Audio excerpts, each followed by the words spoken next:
Hello दोस्तों, the knowledge YouTube channel में आपका बहुत बहुत स्वागत है। एक बार गौतम बुद्ध अपने शिष्यों के साथ बैठकर उन्हें कुछ समझा रहे थे।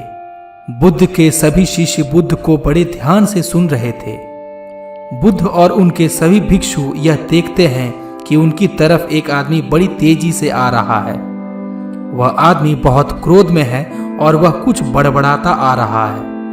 उस व्यक्ति को देख गौतम बुद्ध के कुछ शिष्य समझ जाते हैं कि यह व्यक्ति कुछ गलत करने के उद्देश्य से गौतम बुद्ध के पास आ रहा है। इसीलिए गौतम बुद्ध के दो शिष्य दौड़कर उस आदमी के पास चले जाते हैं और उसे रोक लेते हैं और उस व्यक्ति से पूछते हैं कि तुम कौन हो और तुम्हें किससे मिलना है। वह व्यक्ति गौतम बुद्ध के शिष्यों से कहता है कि मेरे मार्ग से हट जाओ, आज मैं इस बुद्ध को सबक सिखाकर ही रहूंगा। उस व्यक्ति की बात सुन गौतम बुद्ध के शिष्य उस व्यक्ति को शांत करने की कोशिश करते हैं, पर वह व्यक्ति शांत नहीं होता है।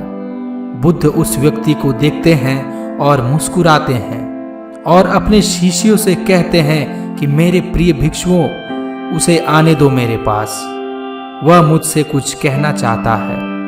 बुद्ध की आज्ञा का पालन करते हुए बुद्ध के भिक्षु उस व्यक्ति के मार्ग से हटते हैं और वह व्यक्ति बुद्ध के पास आकर खड़ा हो जाता है। जैसे ही व्यक्ति बुद्ध के पास पहुंचता है, वह बुद्ध को गालियां देना शुरू कर देता है। बुद्ध उस व्यक्ति की गालियां सुनते रहते हैं, परंतु उसे कोई भी उत्तर नहीं देते। बहुत देर तक बुद्ध को गालियां देने के बाद वह व्यक्ति अपने मन में सोचता है कि मेरी गालियों का तो बुद्ध पर कोई भी असर नहीं हो रहा है। इसीलिए उस व्यक्ति का क्रोध और भी ज्यादा बढ़ जाता है और वह व्यक्ति बुद्ध के ऊपर थूक देता है। उसके बाद बुद्ध एक कपड़ा उठाकर उस थूक को पोंछ देते हैं। यह देखकर गौतम बुद्ध के सभी भिक्षु क्रोध से भर जाते हैं, पर बिना बुद्ध के आज्ञा के कोई भी भिक्षुक अपना क्रोध प्रकट नहीं करता। वह व्यक्ति दोबारा से बुद्ध के ऊपर थूकता है और बुद्ध दोबारा से एक कपड़ा उठाते हैं और उस थूक को साफ कर लेते हैं और मुस्कुराकर उस व्यक्ति से कहते हैं कि मित्र, तुम कुछ और कहना चाहते हो। जैसे ही वह व्यक्ति बुद्ध का यह प्रश्न सुनता है, वह व्यक्ति भीतर तक हिल जाता है और वह व्यक्ति बुद्ध को कोई भी उत्तर नहीं दे पाता है और तुरंत वहां से चला जाता है। बुद्ध के सभी भिक्षुओं के मन में यह प्रश्न होता है कि उस व्यक्ति ने बुद्ध का इतना अपमान किया, लेकिन बुद्ध ने उस व्यक्ति को यह क्यों कहा कि क्या वह और कुछ कहना चाहता है। सभी भिक्षुओं में से एक भिक्षुक बुद्ध से कहता है कि आपने उस व्यक्ति से यह क्यों कहा कि क्या वह कुछ और कहना चाहता है, जबकि यह तो स्पष्ट था कि वह व्यक्ति यहाँ कुछ कहने नहीं आया था, बल्कि वह तो आपका अपमान करने आया था। क्या आप उसके द्वारा किए गए अपमान को नहीं देख पाए? बुद्ध मुस्कुराते हैं और अपने सभी भिक्षुओं से कहते हैं कि मेरे प्रिय भिक्षुओं, अपमान और सम्मान उसे नजर आता है जो इन दोनों से चिपके हुए होते हैं। मैं इन दोनों से भी ऊपर उठ चुका हूं, इसीलिए ना तो मुझे परेशान कर सकता है और ना ही सम्मान मुझे प्रसन्न कर सकता है। वह व्यक्ति बुद्ध का अपमान करके अपने घर तो चला जाता है, लेकिन पूरी रात सो नहीं पाता। उसके मन में सिर्फ यही प्रश्न घूमता रहता है कि मैंने बुद्ध का अपमान किया, उन्हें गालियां भी दी, फिर भी उन्होंने मुझे यह क्यों पूछा कि क्या मैं कुछ और कहना चाहता हूं, जबकि मैं वहां कुछ कहने नहीं बल्कि उनका अपमान करने गया हुआ था।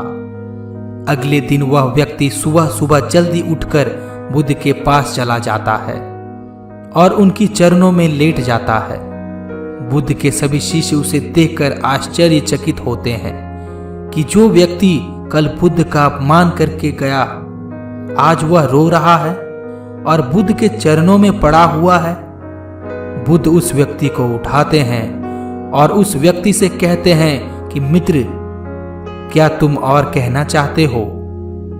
इतने में ही बुद्ध का एक भिक्षुक बुद्ध को टोकता है और उनसे पूछता है कि बुद्ध, जब कल यह व्यक्ति आपका अपमान कर रहा था तब भी आपने यही बात कही थी कि क्या तुम्हें कुछ और कहना है, और आज यह व्यक्ति आपके चरणों में पड़ा रो रहा है, आप तब भी यही बात कह रहे हैं। इसका क्या अर्थ है? बुद्ध कृपा कर हमें समझाइए। बुद्ध कहते हैं कि बात को कहने के लिए शब्द असमर्थ है।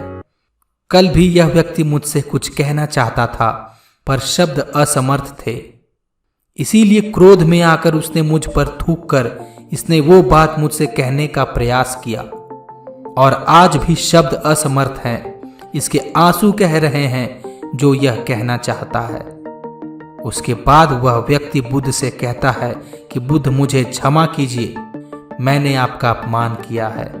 बुद्ध कहते हैं कि तुम्हें क्षमा मांगने की कोई भी आवश्यकता नहीं है, क्योंकि क्रोध भी तुमने किया और उसकी पीड़ा भी तुमने ही पाई है। इसमें तुमने दूसरे किसी को क्या नुकसान पहुंचाया है? बुद्ध अपने सभी भिक्षुओं और उस व्यक्ति से कहते हैं और ज्ञान स्वरूप बताते हैं कि क्रोध जलते हुए अंगारे की तरह है, जिसे हम अपने हाथ में पकड़ते हैं किसी और पर फेंकने के लिए, और सर्वप्रथम उस अंगारे से हमारा ही हाथ जलता है।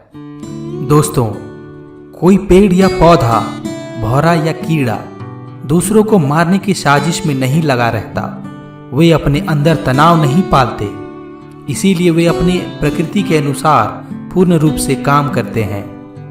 लेकिन सिर्फ मनुष्य अपने सिद्धांतों को दूसरे पर थोपने का प्रयास करते हैं। जो लोग उससे सहमत नहीं होते, उनके प्रति मनुष्य का संघर्ष शुरू हो जाता है। जब दूसरे लोग ऐसे काम करते हैं जो आपकी पसंद के नहीं हैं, तब आप उन्हें सहन नहीं कर पाते। जब आप गुस्से में होते हैं, तब आपकी अकल उल्टा सीधा काम करने लगती है, और उसका नतीजा हमेशा बुरा ही तो निकलता है।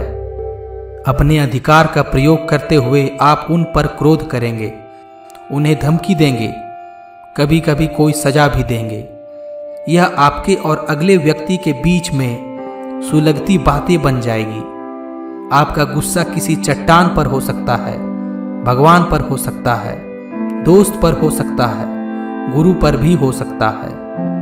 आप यही तो सोचते हैं कि दूसरों के कारण से ही आपको गुस्सा आता है, लेकिन सोचिए, क्रोध किसका गुण है?